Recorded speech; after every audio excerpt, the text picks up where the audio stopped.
the same time, though, my two sons around here, it became really big for kids to use Oxycontin recreationally. And we had a young generation of a lot of people who got very addicted. And unfortunately, my son Roger, who was 18 at the time, and my son Corey, who was 15 at the time, both started a long life of addiction at that point. It's still a battle for them. Like, they went from the Oxycontin, and then once you couldn't find that anymore, it went to heroin. Now you can't find heroin anymore. It's fentanyl. And I said, like, fentanyl makes heroin look like a cakewalk at this point. The amount of loss and deaths that we have due to fentanyl are just 100 times more than what they were with heroin. So on that personal note, I mean, I pretty much have lost, one son is living in the coast homeless, but my other son is living in the Bay Area, and he's living homeless, and I worry about him all the time, and I'm just work every day talking to him, trying to get him into treatment, but the fentanyl is so hard for people to come off of that he doesn't believe he can do it. This is Countermeasures, brought to you by Emergent. Join us as we explore the shifting, complex world of the opioid crisis. In each episode, we'll hear from makers of positive change as they recount personal narratives of loss and perseverance, and offer a way forward to a better future.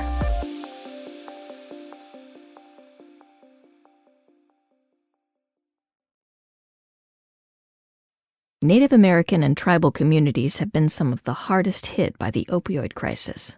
Historical trauma continues to have lasting effects in these communities. In today's episode, we will uncover how the opioid crisis has affected Native American communities, but also the programs that are helping people reconnect with their culture and community to help combat this crisis. When we look at the impact of the opioid epidemic in our tribal communities especially, one piece that is an important piece of that impact, but it's only one piece, and that's the available data that we have. So, for example, when you see reports or read reports specifically from the Centers for Disease Control and Prevention of the CDC, you will often see that American Indians and Alaskan Natives report some of the highest rates, if not the highest rates, of impact from opioids, including opioid overdose in general, opioid overdose-related deaths. Recently, especially in our communities, that's been the impact of fentanyl. And that may be a combination of either intentional fentanyl seeking, or it could also be substances, and frequently is, substances that contain fentanyl or that are compromised with fentanyl. And the person who is using that substance is just unaware that a lethal dose of fentanyl is within that substance. And so we can see through those reports, oftentimes those high rates that are reported that stretch back a decade. And that can be very daunting. But what I think is important to note is so much of that deficit-based reporting is just not contextualized. So you might see all of the charts and the graphs, and they're helpful in one sense, but it's all too easy, I think, at this point to get what I would think of as statistical fatigue. So we sort of have, how many times can you be inundated with charts and graphs when the impact of what is actually happening in our tribal communities, we lose that personal focus, the sense that these are our relatives, behind all of those data points, behind those numbers and behind those charts and graphs. Why have we reported the highest rates? Why do we see the highest rates in our communities? There are very specific reasons for that. And sometimes those reasons, there's either for lack of time or lack of space on the report, it's just not really fleshed out. And it's important that we be able to do that. Nathan Billy is a member of the Choctaw Nation of Oklahoma and is the Director of Behavioral Health Programs at the National Indian Health Board, or NIHB, based in Washington, D.C. His family members went through the boarding school system that many Native Americans were forced to endure, beginning in the early 19th century. The goal of these schools was to assimilate Native American children by forcing them to speak English and keeping them away from their families, culture, and religion. I think it's really important. It's impossible, really, to separate the opioid epidemic and its impact on tribal communities from the foundations in historical trauma. And the historical trauma in our American Indian Alaska Native communities, it's very specific. It's very unique to us. And when we look back and see that historical trauma that stems from colonialism, aggressive imperialism, takeover of land, where we see land dispossession, forced relocation, we have a history, for example, of federal Indian boarding school policies, where the federal government, in collaboration with religious institutions, sought to create and did create entire systems of programmatic effort to assimilate us, to erase our identities, to really destroy us. And I think it's interesting that when we look at something like the opioid epidemic, or what is the way out, how do we heal from this? A lot of times we hear about, well, be strong and be resilient, and there's self-care. And, I think a good response to that is, how in the world do you self-care your way out of a system that was designed to erase you? That's a burden that no one should have to bear, but it is a burden that we are asked to bear repeatedly. Work on yourself, show yourself, help yourself, pull yourself up by your bootstraps. And that mentality, that rugged American individualism, that Western mentality, is easy to say when you haven't been forcibly relocated, when you haven't had your land taken, when you haven't had your children stolen from you and placed into an educational system that will not allow them to be native. And as we have seen very tragically with some of the recent reporting and ongoing reporting, as we investigate boarding school experiences, many of our children were never returned. They did not survive. They died. And that's harsh to say. It's harsh to say that word, but how do you soften that? This is a part where I think euphemisms are not necessary. Euphemisms don't work. We need to be able to safely and carefully say that together, that these are experiences of trauma that are well established. My own grandfather, Albert, was a boarding school survivor, and he was sent to boarding school in Oklahoma, where he was not allowed to speak Choctaw. He was not allowed to dress traditionally. The entire goal was for him to assimilate, for him to learn Western ways, for him to learn to be able to dress a specific way, speak English, and ignore everything about his identity that was Native. Charlene Bingham is a social worker from the Oneida Nation, just outside of London, Ontario, Canada. Canada has a similar system of boarding schools, called residential schools, where children often experienced abuse at the hands of the school leaders. The last residential school in Canada closed in 1996. Where I came from, because my mother was in residential school, I was in day school, and so was my brothers. So residential school impacted our family by, one of them was the drinking. My mom, in order to forget, would drink, because the pain she saw and felt, the drinking helped her forget that moment. She told me one time that she saw a little boy, about 7 years old, jump from a 2-story building because he couldn't take it. When she was in there, she had to scrub the floors. She had to clean. For their meals, they had to eat maggots. Sometimes not even eat, sometimes if they were being disciplined. It was a real hard thing for my mom to overcome. Generational trauma and mistrust in the medical system are some of the effects that this history has on communities. Nicholas Lewis is a council member from the Lummi Nation in Washington State. He is also the vice chair of the NIHB, the vice chair on tribunal self-governance, the recording secretary of the National Congress of American Indians, and the chairman of the Northwest Portland area. He, like many others, believes that this history and the present are inextricably intertwined. You look at the whole history of this country, everything that this country has was on the backs of our ancestors, and our tribes across the country have treaties, or they have agreements with the federal government, and those are often broken still today. And when you look at our healthcare system, which is a treaty right, and you see how it's chronically underfunded, that helps fuel that distrust. How can you say that this is important, but then you don't honor your commitments? But what we've seen is a lot of that distrust in using our people for studies, guinea pigs and things like that. You go back to the trauma of when the government gave out blankets with smallpox and things like those. So a lot of those things still a trickle down. You look at the boarding schools that happened where our people were ripped away from their communities and beaten for speaking their language. There's always been a level of distrust, and we have to work harder at that and make sure that when we're delivering our healthcare, it is by us first and foremost. And that's why I think it's important to really use that cultural component, trying to let people know that we're not here to cause harm. We're here trying to do the right thing. And I hope by doing that over time, it'll change the data that we see today better. Judith, whose voice you heard at the top of the episode, has firsthand experience with the devastating effects that the opioid epidemic and subsequent introduction of fentanyl has had on Native communities and families. My husband had been a really hardworking logger his whole life. He was a Yurok tribal member from the next reservation, and he had been a very hardworking logger on the ground, driving 3 hours a day to work and back, and he got in an accident on the job, and so he hurt his back and tore some muscles in his back. And I remember at the time the doctors coming in because he couldn't hardly walk and go to work, and they said, we have this new drug and it's going to really help you, it's long lasting, and it's not going to be addictive. And honestly, that was the beginning of the end. My husband, like most Native people here, had had a lot of trauma in his life. He had grown up with a lot of trauma.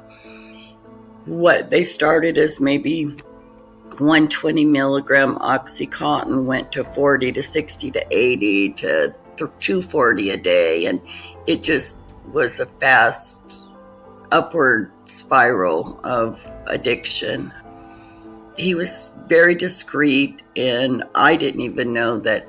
And then all of a sudden, there was this harsh stop on the medication. All of a sudden, people started realizing that these drugs are addicting, and they're bad, and they're hurting people. So people weren't weaned down. They were just cut off. Like, nope, you can't have it anymore.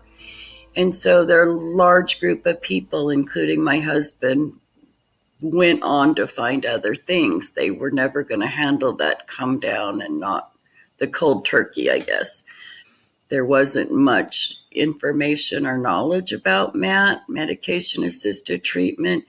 So he quickly then, at that point, went on to heroin. And I actually did not know that for years until he got to more the end of his life. He handled it well, and he just very functioning. And that's what a lot of people don't understand, that people can be addicted but be very functioning.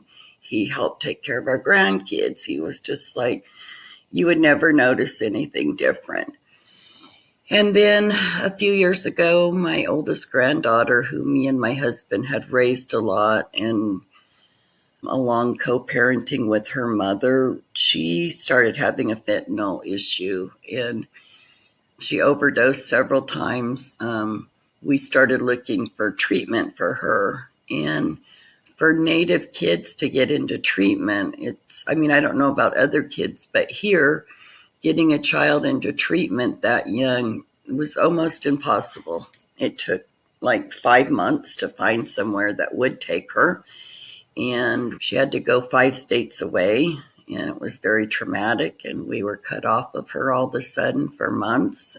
But I'm happy to say that she is home now. She is in recovery. She's clean. She's happy. She's now a thriving 15-year-old. And so I'm grateful that she made it out of this mess at this point. And that's just the personal people. That doesn't count the money, the possessions, pretty much when you have people who are this into addiction, you basically lose everything, and you lose people because people turn away from you also. Judy must like it, she stays. Judy must like it, she doesn't kick her kids out. Judy must, there's no support for the families. And that's what I'm trying to build into my program that I run, is support for families who are struggling with family members in addiction. Judith works at the Kamal Tribal Health Clinic and is also a writer. She has published a book called Reservation High that is informed by her experiences. I didn't really know where I was going with it, but I knew I wanted it to be from the person's perspective who was struggling with addiction. I had a lot of friends who basically kind of turned away from me and would say things like, well, I wish I was an addict so I didn't have to work or be responsible, or I wish I could take that easy way out. And I just thought, if you think that's the easy way out, then you don't know what you're talking about, because it's the hardest life I know. So I wanted to give people, I wanted them to like this character so that they could feel empathy. I wanted empathy. I wanted people to realize that nobody wants this. Nobody chooses this. And so that was my goal, to make these characters that people really would like, but then have her struggling. And a lot of people have gotten on to me because in there I do have a relapse. And they were like, how could you do that? But relapse is real. Let's face it, people relapse. And so it is part of, recovery. It happens, and all we can do is get up and move on forward. And so I wanted to show that that could be done and that it does happen to people. And it's not some big mark against you because it happened. So while I was writing the book, I got about halfway through, and my son Roger, who was struggling, and his significant other Ethel, I had gotten to a writer's block, basically. I got about halfway through, and I just didn't know where I was going with it, and I was really frustrated. It had been setting for like a month. I didn't know how I was going to get it moved on, where I was going. So I had set it aside, and on March 21st, I got the worst phone call of my life, and it was that my son had been shot in the head and the chest, along with 2 other men. And so we ran up to the scene. It's about 5 miles from my house, and I pull up and nobody's there. I just see my car he had used and a little trailer, a little tiny travel trailer. And so I'm thinking maybe it's a mistake, and I run in, and my son was laying there with another man shot. And we had to wait 1 hour and 40 minutes for any kind of help. There was no ambulance. Everybody was staging. They were waiting for help to come from Eureka. I'm calling 911 every second, freaking out. In the end, my son was flown out to Redding. And so we got in the car and we drove 3 hours to Redding. And I took everything with me that I thought I would need, but the one thing I grabbed was my computer. Like, I wasn't in my right mind. I grabbed clothes that didn't even make sense together, and summer stuff, just stuff that didn't make sense. But the one thing I grabbed was my computer. And while we were at the hospital for the next week, I just kept working on the book, because I felt like if I relaxed or slept or anything, that something was going to happen to my son. So I just didn't sleep, and I stayed up, and I kept working on the book, and it just kind of took a life of its own. And so finally, my son is fine now. He did not have any debilitating things. It was a hard, trauma-wise and healing-wise, it was a long couple months, but I just sucked myself into the book. And 1 month after he was shot, I had taken my mom to a doctor appointment in San Francisco. And while I was there, I got the next worst call of my life. And that was that my only daughter and my youngest, my baby of my family, had been stabbed 3 times by a DV incident. And at that point, I truly lost it. Like, I cried for 18 hours straight, trying to drive home from San Francisco. And I'm happy to say she too is all right. She didn't die in that sense.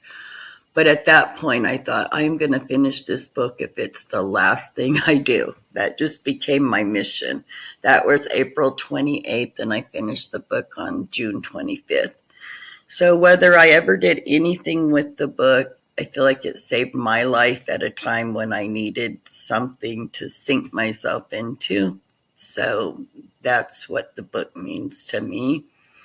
And I have had a few people read it and say that they went to recovery after they read it. They felt like it was something they could do, and they did go and they did stay. And so, whether it was only one person in the world, I feel like it did its job at that point. All of the interviewees emphasize the importance of culturally centered treatment to combat the opioid crisis and help those seeking recovery. One of the things that we really do or strive to do the best that we can is making sure that our services go out to them, go out to the community. I think when you look in Western lens, we say come to the providers. In our lens, and this kind of goes back to the cultural component, we will take our services to the people. One example, we have a crisis outreach team that consists of people in our behavioral health department. It consists of people in our MAT program, but they will go out into, for example, homeless encampments where people are struggling and bring them medication or feed and just talk to them and let them know that they matter, they're thought of, but trying to encourage them to come into services. So we're putting that extra step in there and trying to get people connected. And I think that's something that we have to do a lot more of, is meeting people where they are, seeing the struggles. When you're trying to talk to people that are struggling with addiction, you have to earn a lot of trust because they've had their doors shut from everybody in their life. And it's a feeling of hopelessness is what it really feels like at times. And remembering that the root cause of a lot of this is trauma. And so having somebody come there that's genuine with the best intentions, it takes time, but it really makes the most of the difference. My grandmother taught me some things to remember. She told me I'm an Indian first. She taught me my foundation, where I come from, who I am, and don't forget it. So they use the medicines a lot in treatment. They bring in elders. Elders talk to them from their experience because they've went through all the residential school piece and drinking, drugging, and whatnot. So they walk with that person to get to a good place. I noticed that when we got funding and we could actually start putting cultural classes, cultural identity stuff into our program, our success and the interest went way up. And so right now we're working to bring Hoopa language in. They are going to start working at the first of the year, but we do things like have cultural classes of basket weaving and carving for the men, beading, jewelry making. We're going to do mink hair ties. So if we can bring in the classes, and then we also have people who do sweats and they go to different ceremonial things, but it builds in a resiliency. I think it's right now the best gauge we have to keeping people from relapsing or to coming right back to it. In Hoopa, we weren't discovered, as they say, until the later 1850s, 1860. So we were here and didn't have contact with non-Indians for a long time, and a lot later than other tribes. So we have a lot of culture, but when people start struggling with addiction, a lot of times they turn away from their culture. So we know that if we can bring them back and connect them, their success rates of staying abstinent goes way up. We know in tribal communities that our culture is our strength. Just for example, in May of 2023, when we had our National Tribal Health Conference in Anchorage, Alaska at the National Indian Health Board, our theme was culture heals, culture knows, culture leads. And that wasn't chosen just because it has a beautiful ring to it. That all of that is absolutely true. Our culture is our strength. It is the path of healing. It is the center of our knowledge. It is the way to lead forward through healing. And I think what's really important, we talk so much about risk factors. What are the risk factors that we have in terms of opioid use? That deficit-based understanding of ourselves.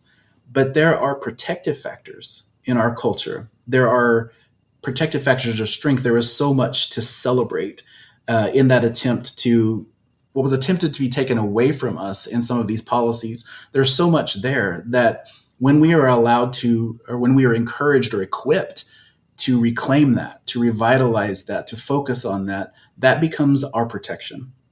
And that becomes a positive experience. In the work that we do, for example, at NIHB with adverse childhood experiences, one of the things we want to make clear is while it is so important, yes, absolutely, to talk about adversity and what those adverse experiences are, what about the protective experiences? What about the positive experiences that we can really encourage and what is positive within our tribes that keep us safe and that keep us healthy? That is what we need. And that is the root of that healing. I think it's important, since we talked about some of those experiences earlier, the Federal Indian Boarding School, my own tribe now operates a boarding school. But far from the boarding school of the past, which was externally operated with attempts to erase identity, we're talking about identity encouragement, cultural encouragement, where the school is purposefully engaging in youth stickball leagues. So for culturally specific stickball as a prevention effort to create that connection with youth so they can be a part of something that is culturally relevant to them, that is specific to our background and gives us that sense of reconnection with our communities. So what happened to us should never be confused with who we are. That is not our identity. That is something external that happened to us. It is not who we are. And yes, what has happened to us has resulted in some very real deficits. It has resulted in very real health disparities. It has resulted in some very specific concerns and issues and problems that we are having within this opioid epidemic. But the way through is that reconnection and that protection. So we talk about intergenerational trauma. Yes, there is intergenerational trauma, but there's also intergenerational strength and intergenerational knowledge and brilliance. There are native ways of knowing that are the foundation for the help and the foundation for the healing. And so that's where we see that cultural reconnection being that way through. That is the path for us. The NIHB is the voice of tribal communities at the national level. Currently, a priority is advocating to have the fentanyl crisis declared a national emergency. Coming out of the National Tribal Opiate Summit that we had this past year, we did finalize a lot of our reports, our recommendations. There is some legislation that's coming out from that. It's not all healthcare, but I think when we talk about this kind of crisis, we have to understand that it's not just healthcare. We can't treat our way out of this. You have to look at housing. You have to look at jurisdiction, community safety, healthcare. It really touches on everything. And one of the best things that the federal government can do, and this is something we're here working on, is highlighting these recommendations. These are things that we need fixed. These are improvements. We're going to be working on advocating to have a national fentanyl opiate crisis in the country. We're going to be meeting with the White House to talk about things like that. And those things, I think when we do those kind of things, it doesn't just benefit tribal members, it benefits everybody. And I think that's the beauty of our leadership that we have in Indian country, is that when we're doing this work, this benefits everybody. That would be a short answer, I think, is having the federal government really take the time to read our recommendations and put themselves in our place. One thing I often ask people is, how many funerals have you gone to this past year? And it really asks them to think about that, because in our communities, it's not uncommon to go to a funeral a week. And when you are seeing somebody that you grew up with, somebody that was a family member or a close friend, die from something like a fentanyl overdose at a young age, that causes trauma. And that is unfortunately normalizing what our people are experiencing. And that's not who we are. we shouldn't be going to more funerals than we do birthday parties. That's our reality today, and we're working hard to change that going forward and being that voice, knocking on every door we can to talk to them and make sure that they hear us. And I feel like what we're doing, we're really uniting Indian country with a common voice on saying this is an emergency. You know, when you look at the data, our people are dying 3 times the rate of anybody else, especially in our area where we're going to funerals far more often than birthday parties. But even uniting Indian country, in uniting everybody that has a story of grief, it's not going to be enough to get this country to shift. What we're talking about is working with our governors from the states and getting them to also call with us. We're trying to unite people. It doesn't matter if you're Republican, Democrat, or religious belief. This doesn't know the color of your skin. Once it gets a hold of you, it's going to devastate all of us. And what we've seen is working with everybody, trying to amplify this, working with our county council. They're getting ready to declare a emergency to the fentanyl crisis and also calling President Biden to declare this. Working with our governor, who's funded 2 tribal state summits now in Washington State, working with him, trying to get President Biden. So I'm just encouraged to try to reach out to others as well, because this is for all of us, this work, and we can't do it alone. Native American peoples and tribes are not a monolith, and each have their own unique culture, history, and priorities. However, culturally centered care grounded in community, traditional healing, and understanding are vital parts of reconciling with the past and finding a way forward. If you'd like to read Judith's book or a recent piece in the New York Times, or learn more about the NIHB and their recent report, please visit the links in the show notes. Thank you to all of today's guests for sharing their stories and insights. Thank you for listening to this episode of Countermeasures.